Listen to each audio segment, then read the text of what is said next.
Welcome everyone on the grand celebration of Jan Bharat Rang Mahotsav under the 25th anniversary of Bharat Rang Mahotsav 2024 organized by National School of Drama, New Delhi. We the members of Kalitala Natyadip are honored to be a part of this great theatrical celebration.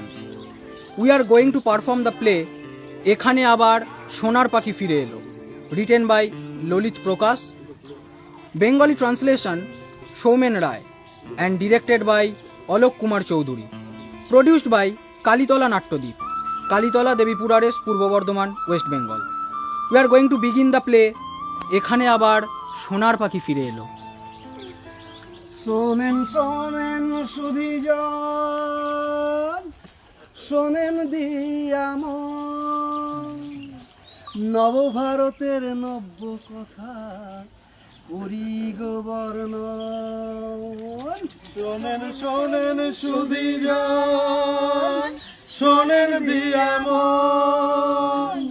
নবভারতের নব্য কথা করিব বর্ণন। শোনেন শোনেন সুধীজন, শোনেন দিয়ামন নবভারতের নব্য কথা করিব বর্ণন, আহা করিব বর্ণন। বিকশিত ভারতের মূল কথা পঞ্চপ্রাণ, বিশ্ব জানুক আমাদের বসুধৈব কুটুম্বকম, বসুধৈব কুটুম্বকম। শোনেন শোনেন সুধীজন, শোনেন দিয়ামন নবভারতের নব্য কথা করিব বর্ণন, আহা করিব বর্ণন। মোদের বেদ মোদের পুরাণ বিশ্বে সমাদৃত, বিশ্বে সমাদৃত। ভরত মুনির আপন হাতে নাট্যশাস্ত্র রচিত, আহা নাট্যশাস্ত্র রচিত।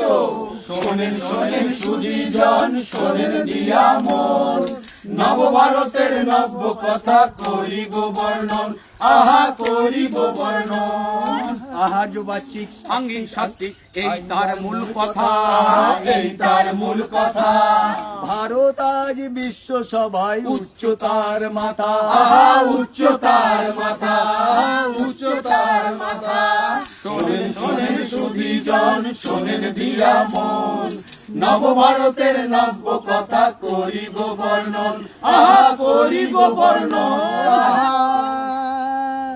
করি গো বর্ণন। আচ্ছা, আপনারা এখানে এই চিৎকার চেঁচামেচি করে কি শুরু করেছেন? না কিছুই নয়, এখানে আমরা ওই উন্নত ভারত নিয়ে কিছু কথা নাটকের মাধ্যমে জনসচেতন করার জন্য এসেছি। নাটক? হ্যাঁ, নাটকে তো একটা জাদু থাকে। জাদু? জাদু মানে? জাদু মানে আকর্ষণ, আর এই আকর্ষণেই তো বহু মানুষ নাটক দেখতে ছুটে আসেন। আর এই আকর্ষণের জন্ম হয়েছিল আমাদের দেশে, ভারতবর্ষে। হ্যাঁ, ভারতবর্ষে আজ থেকে 2500 বছর আগে মানুষ যখন গুহার মধ্যে বসবাস করত, তখন থেকে আমাদের দেশ এই ভারতবর্ষে নাট্য চর্চা শুরু। আর আপনারা ওই বেদের কথা তো নিশ্চয়ই শুনেছেন। তাহলে বেদ কয় প্রকার? 4 প্রকার। 4 প্রকার? বলুন 4 প্রকার? না না না না না, ভুল হলো। কি আমরা তো জানি বেদ 4 প্রকার। বেদ হচ্ছে 5 প্রকার। আর এই পঞ্চম বেদ হচ্ছে নাট্যশাস্ত্র। নাট্যশাস্ত্র? হ্যাঁ, নাট্যশাস্ত্র এটা ভরত মুনির লেখা। আচ্ছা, আপনারা কি পঞ্চম বেদ সম্পর্কে আগ্রহী? আপনারা তো ওই ঋক, সাম, যজু, অথর্ব এই 4টি বেদের কথা শুনেছেন। আর এইগুলো থেকে আমাদের পূর্বপুরুষরা গণিত, বিজ্ঞান, চিকিৎসা শাস্ত্র, জ্যোতির্বিজ্ঞান এইগুলো শিখেছিল। আর আমাদের দেশের গর্ব আর্যভট্ট সারা পৃথিবীকে শূন্য শিখিয়েছিলেন। হ্যাঁ, তারপর থেকেই মানুষকে সমাজবদ্ধ করতে, শৃঙ্খলাবদ্ধ করতে এই সংস্কৃতির জন্ম। আপনি এই পঞ্চম বেদ নাট্যশাস্ত্র সম্বন্ধে বলুন। শুরু করুন। অনেক কাল আগে ভরত মুনি নামে আমাদের দেশে একটা মহারিষি ছিলেন, জানেন তো? তিনি ওই সঙ্গীত কলা, চারুকলা ইত্যাদি সংমিশ্রণে নাট্যশাস্ত্র রচনা করেছিলেন। তো তখন আমাদের দেশে প্রচুর শিক্ষিত মানুষের বসবাস ছিল, যার জন্য দেখবেন তক্ষশিলা, বিক্রমশিলা, নালন্দার মতো বড় বড় বিশ্ববিদ্যালয় তৈরি হয়েছিল, যা আমাদের আজও গর্ব। ও, এই জন্য বুঝতে পারছি কেন আমাদের সোনার পাখি বলা হতো। হ্যাঁ, শুনেছিলাম বিদেশ থেকে অনেক মানুষ আমাদের দেশে লেখাপড়া করতে আসতো। হ্যাঁ, তাহলে এখন সোনার পাখি বলা হয় না কেন? যেহেতু আমরা জ্ঞানে বিজ্ঞানে ধনী ছিলাম, তাই বিদেশের হানাদাররা বারবার আমাদের দেশে প্রবেশ করে আমাদের সম্পদ লুট ও ধ্বংস করে গেছে। আমাদের মানুষ ওই হানাদারদের আটকাতে পারলো না কেন? ঐক্যের অভাব। ভুলটা কি ছিল? আর ঐক্যবোধ অভাবটা হলো কেন? আরে বাবা, অলসতা, অহংবোধ, অস্পৃশ্যতা, জাত পাত নিয়ে সবসময় নিজেদের মধ্যে লড়াই করে শক্তি ক্ষয় করত। আর তার কারণে বিদেশ থেকে হানাদাররা এসে এই সুযোগটা পেয়ে যেত। আচ্ছা, তাহলে কি আমরা আর কোনোদিনই ওই সোনার পাখি হতে পারবো না? অবশ্যই পারবো। আমাদের সংকল্প নিতে হবে, আমাদের আমাদের ভারতবর্ষকে এগিয়ে নিয়ে যেতে হবে। তারপর ঐক্যবদ্ধ, আমাদের নিজেদের মধ্যে ঐক্যবদ্ধ হতে হবে। আর ঐক্যবদ্ধ করতে হবে আমাদের দেশকে। যারা ব্যক্তি যদি শক্তিশালী হয় তাহলে পরিবার শক্তিশালী হবে, আর পরিবার যদি শক্তিশালী হয় তাহলে সমাজ শক্তিশালী হবে, আর যদি সমাজ শক্তিশালী হয় তাহলে দেশ শক্তিশালী হবে। দেশ শক্তিশালী হলে সারা পৃথিবী শক্তিশালী হবে। আরে এই কথাটাই তো হাজার হাজার বছর আগে উপনিষদে লেখা হয়েছিল, বসুধৈব কুটুম্বকম। তার মানে হচ্ছে পৃথিবীর লোক, সারা পৃথিবীর লোক আমরা একটাই পরিবার। তাই কি করোনা এই ধারণা নিয়ে এগিয়ে চলতে থাকলে আমাদের দেশ আবার আবার সোনার পাখি হয়ে উঠবে। সোনার পাখিকে আবরণ দিতে এই নাটকের একটা বিরাট ভূমিকা থাকা উচিত। ঠিক তাই, ঠিক তাই। আর আমাদের সারা বিশ্বে যখন সবাই এই দেশ বিদেশগুলো যুদ্ধে লিপ্ত, তখন আমাদের দেশ ভারতবর্ষ ভারত রঙ্গ মহোৎসব নাট্য উৎসব করছে। এই নাট্য উৎসবে যে সারা দেশ বিদেশের লোককে ডাকছে, আলিঙ্গন করছে। আর ঠিক সেই সময় আমাদের এই ভারতবর্ষে যে রঙ্গ মহোৎসব হচ্ছে, তার মাধ্যমে আমাদের সংস্কৃতি জ্ঞানের আদান প্রদান ঘটছে। তাহলে আমরা আবার সোনার পাখি ফিরে পাবো। সোনার পাখি ফিরে আসবে আবার, ফিরে আসবে আবার, সোনার পাখি ফিরে আসবে আবার। দূর হবে গরিবি যন্ত্রণা, মুছে দেব লাঞ্ছনা। দূর হবে গরিবি দুঃখ যন্ত্রণা, মুছে দেব লাঞ্ছনা। দুঃখের রাত হবে অবসান, সোনার পাখি করবে কলতান। দুঃখের রাত হবে অবসান, সোনার পাখি করবে কলতান। ফিরে আসবে আবার, সোনার পাখি ফিরে আসবে আবার, ফিরে আসবে আবার, সোনার পাখি ফিরে আসবে আবার। সীমান্তে হব মোরা প্রহরী, রুখবো হানাদারির হানাদারি। সীমান্তে হব মোরা প্রহরী, রুখবো হানাদারির হানাদারি।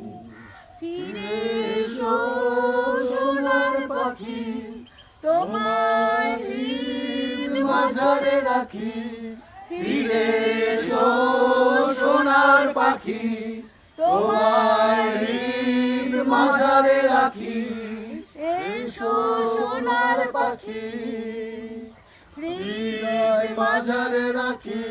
আচ্ছা, আমরা কি আর সোনার পাখি, সোনার পাখি আর কোনোদিন হতে পারবো না? অবশ্যই পারবো, কেন পারবো না?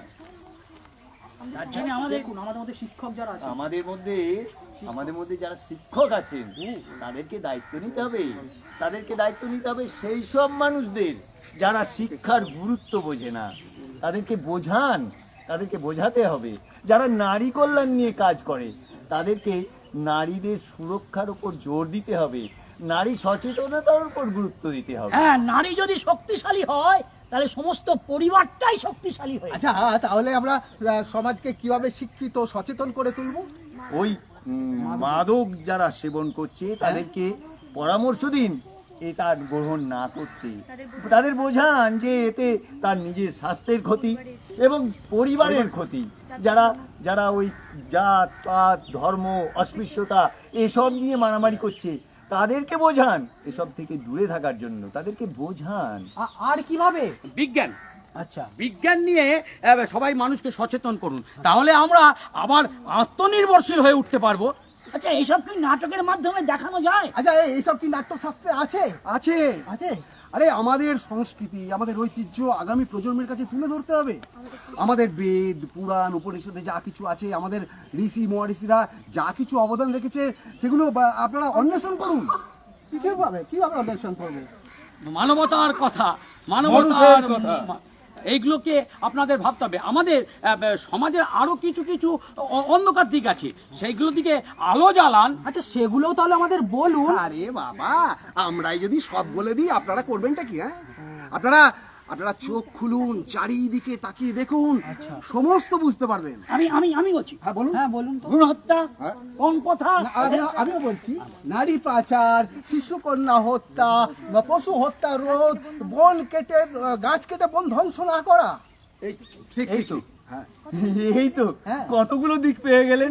হ্যাঁ, এইভাবে এগিয়ে চলুন, এইসব বিষয়ে নাটক লিখুন, সমাজে ছড়িয়ে দিন, দেখবেন এই বিনোদনের সাথে সাথে জ্ঞান লাভও হচ্ছে। এবং আমরা আবার সোনার পাখি হয়ে উঠতে পারি। সোনার পাখি হয়ে উঠবো। আমরা ভারতের বসুধৈব কুটুম্বম, হ্যাঁ, এর মহান ঐতিহ্যকে, এই মহান ঐতিহ্যকে বহন করে আমরা আগামী 2047 সালে আমাদের স্বাধীনতার 100 বছর উদযাপন করব। বসুধৈব কুটুম্বকম।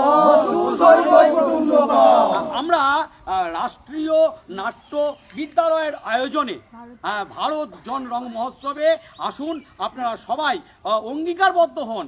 আমরা আমাদের সংস্কৃতি, আমরা আমাদের শিল্প, আমাদের যা কিছু ভালো আছে,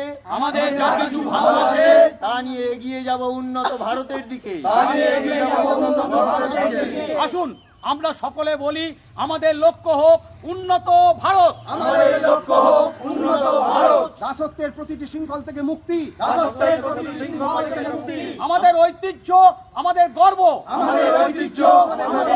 আমাদের ঐক্য ও সংহতি আমাদের সম্পদ। বন্দে ভারত, বন্দে ভারত, জয় ভারত, জয় ভারত।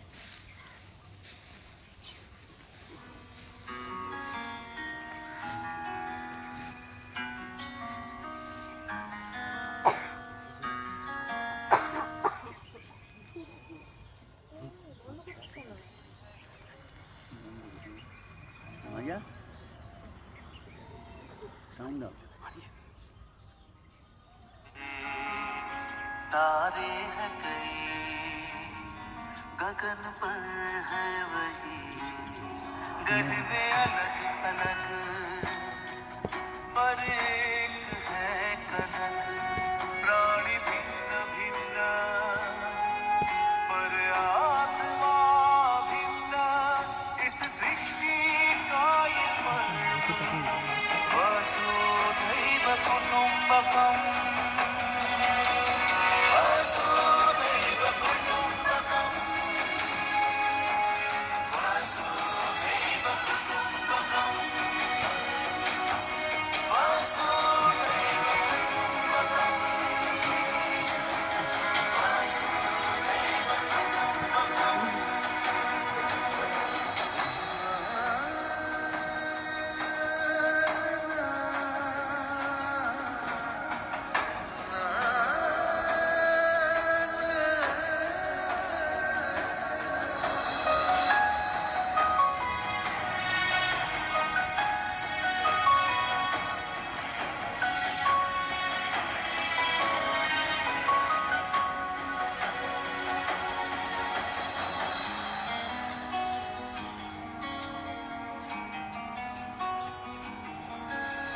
सागर में गागर गागर में सागर भीतर और बाहर है वही सागर हर प्राणी की गागर